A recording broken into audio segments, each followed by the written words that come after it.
have you had anybody read it through?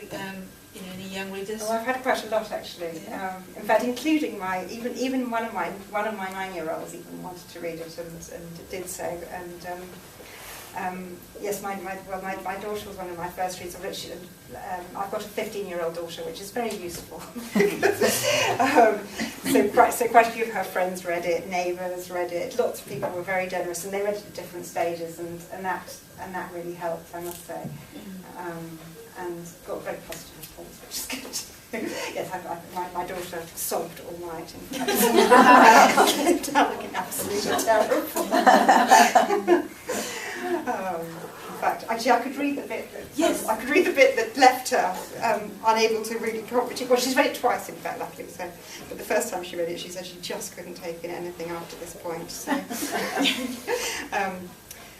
So we're now at the last battle of the Spanish Civil War, which was the Battle of the Ebro, and it was the point at which the Republicans were having a massive offensive back, having been in retreat and pretty much in despair. The borders had opened again, things were looking very much more hopeful. There was a real sense of hope at this point, and we're few days into the battle, and they've crossed over the river. Night. They wait for news and hope for backup.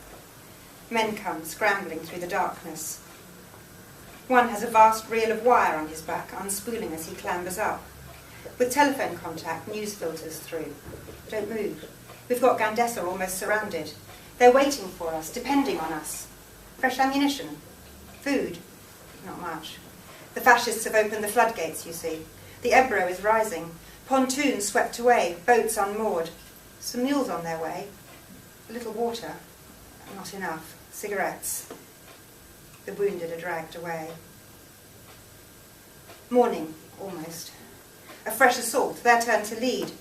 This is like running an abattoir, forcing these boys back up there, mute and passive as animals.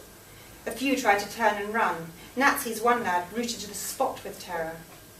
The lieutenant brings out his pistol, and the boy starts moving. This time they get higher, close enough to meet grenades as well as machine gun fire. The grenades come over the barbed wire in showers, rolling and bouncing down the hill like living creatures. One officer after another is wounded and replaced. Nat frets, hoping his turn will not be soon. Talk about rising through the ranks. The attack comes to an abrupt end, and once again they are stuck. Nowhere to go till nightfall. Nat makes himself keep firing, then he runs out of ammunition, and for an hour lies still. Away from the stink of the trench, he smells the hillside herbs again. It brings back memories of Harama, and the stilted letter he wrote to Bernie's wife after the battle. He should have done a better job of that. He'd make amends, though, go and see her when he could. Somewhere off the Mile End Road, wasn't it? He'd give her a picture he still has of Bernie. He tries not to think about Felix. Such a thing as tempting fate. The sun is directly overhead. Less shadow should make things safer. Nat pushes himself up, just a fraction, trying to get a sense of things, where everybody is, who is left. Ronnie Evesham is a little to Nat's right. He's found a hollow of sorts, below some scrub.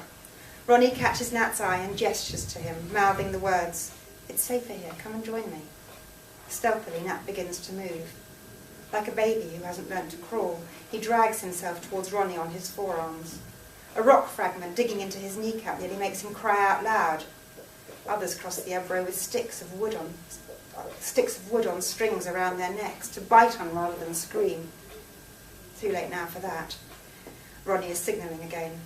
What is it? What does he want? A blow to his side throws Nat on his back. The ground here is too steep to resist the momentum. Feeling no pain, he begins to roll, slithering and turning across the loose earth that must have come from Ronnie's hollow. Soil collects in his mouth. By the time a cluster of thorn bushes can halt Nat's progress, he has blacked out.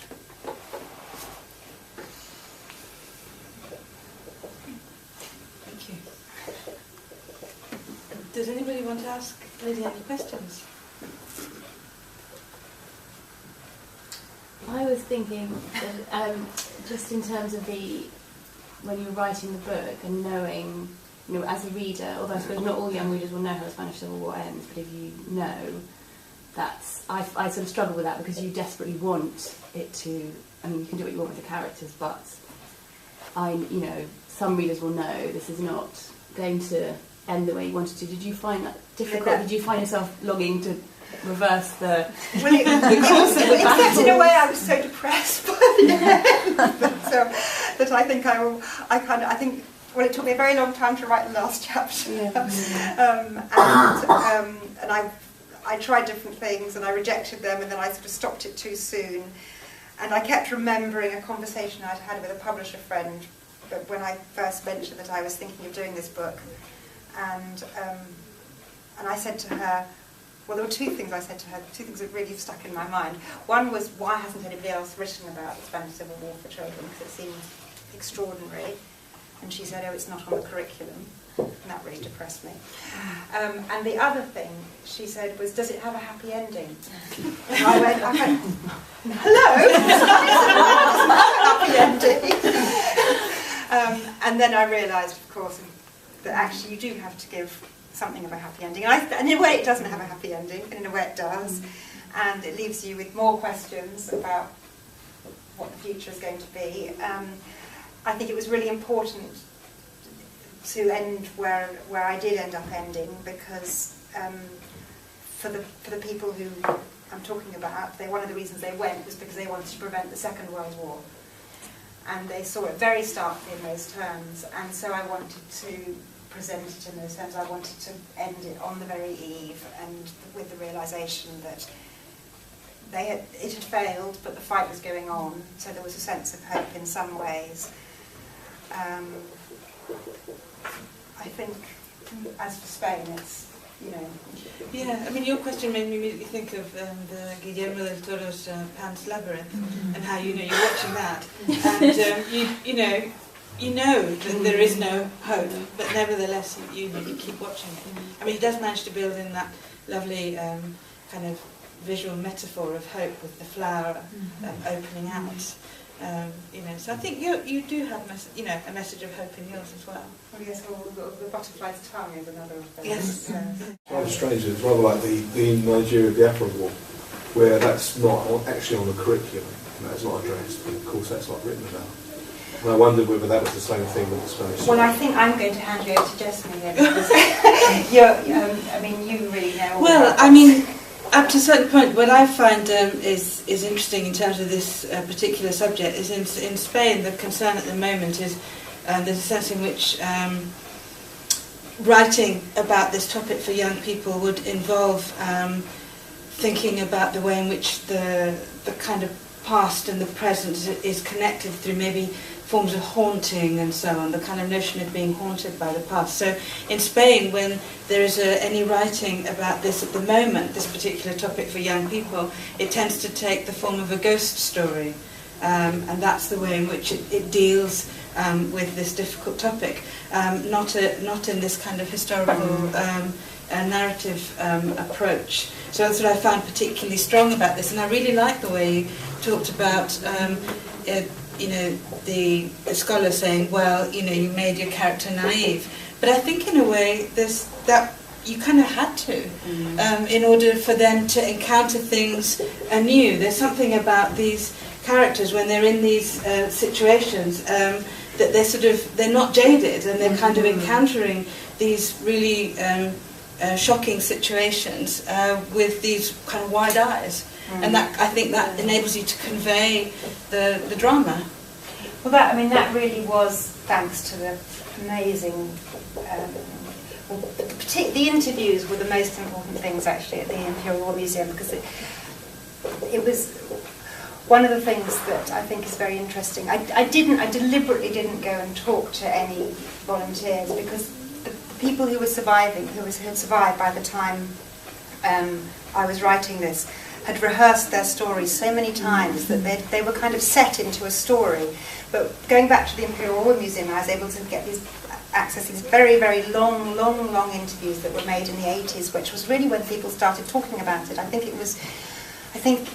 a lot of, more so by far in America than here, a lot of volunteers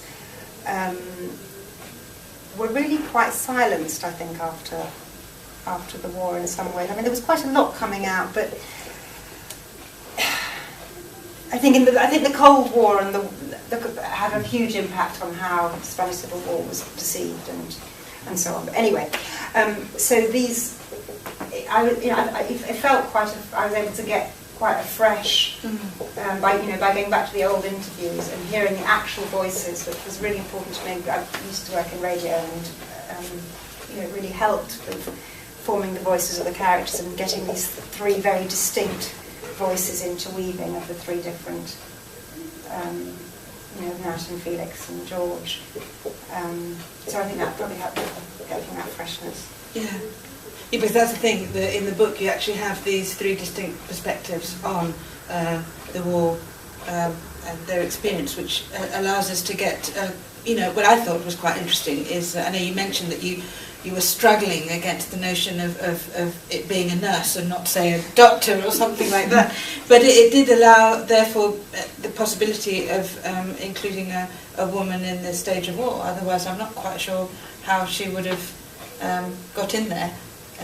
Well, in fact, it turned, as I discovered, that all sorts of women ended up in Spain. I mean, lots of journalists, administrators, who were hugely important in terms of organising the hospitals and so on. It's not very glamorous to write about an administrator, unfortunately.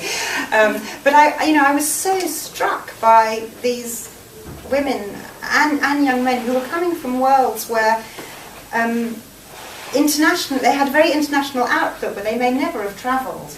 And so they were coming up against things they'd never encountered that were very hard to comprehend, really. I mean, I think particularly in Spain, the thing that was very difficult to understand was the Catholic Church, which is why you end up with these great oppositions. And I do try and, that was very important to me, that there's an indication of what was going on behind the lines, yes. Which is the subject that's really the hot topic at the moment because of Paul Preston's new book, The Spanish Holocaust, which painstakingly reveals just how many more people were killed outside the battlefield, as opposed to actually on it, on both sides, and for different reasons. Yes, I think that's we've spoken about these three particular characters you created, but there is in the novel as well a character who's Spanish. Her name is Dolores. And what led you to write about Dolores in the way that you did, and how much are you happy to share with us about Dolores? I don't know how much I can say about Dolores without giving too much away, to be honest, but where did she come from? Initially she came from an account of a nurse called Aurora Fernandez, who was a volunteer in the war and worked very closely with some of the English nurses, and I think she came to England afterwards, and she wrote up her accounts, and I was very interested in the medical side of things. Of course, a lot of the doctors went over to the nationalists, and the traditions of nursing in Spain were very, very different. And I worried. I was talking to Jessamy yesterday. That, oh my gosh, I've been so patronising. Or has my approach to the Spanish characters just been completely dreadful? And then I thought more about it, and I thought, well, no, I had. To be true to the characters, it's a very close third-person narrative, and you've just got to take that perspective. And it's one of the things I was thinking about in terms of the difficulty of history for children generally. Is I get very fed up with these kind of marvellously PC, spunky young heroines who pop out of medieval times with kind of perfectly formed political views and.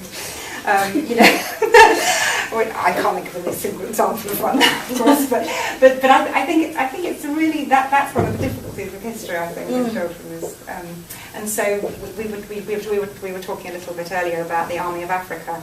We were talking by email about the representation of the Army of Africa, who really helped Franco win the war because Hitler paid for provided the means for the Army of Africa, which was a sort of forced colonial army in Morocco, to be shipped over to Spain, and they made their way up through Spain, and they were, I think they were terrifying at the time. And how could I represent them any other? What I hope, though, is that after reading this book, somebody will, I will be able to put something in the supporting stuff which will lead somebody to say to Langston Hughes's poem. Langston Hughes was the black American poet who we don't hear as much about him as we hear about Hemingway, but he was there as well, and he wrote a marvellous poem about capturing a Moor and talking to a Moor, and sadly thought that the Popular Front would decolonise Morocco. There wasn't any such plans, but it's just another example of the sort of levels of complexity when you. No, but I think what struck me about it is because you are writing, the sense of these British characters arriving in Spain, and in a sense it's almost like, they've not encountered the kind of sense of Catholicism that permeates particularly the villages, and the way in which you write about the suffering of the villagers. As they experience war, but also I think with the character of Dolores is you've actually managed to create someone very complex and engaging, which actually does give more than just the one side. It allows, in a sense, without giving too much away. It's not simply about the victims, and I think that's again is interesting because it gives a different perspective. Well, I think that thing about victims was another thing that made me want to write the book in the first place, because I think an awful lot of books about the Second World War, people are either victims or they're survivors. And I think in the context, in this context, you can actually write about agents, you can write about people who do something about, who really go out and do something about what they see as injustice or, whatever. So that was a, interesting opportunity.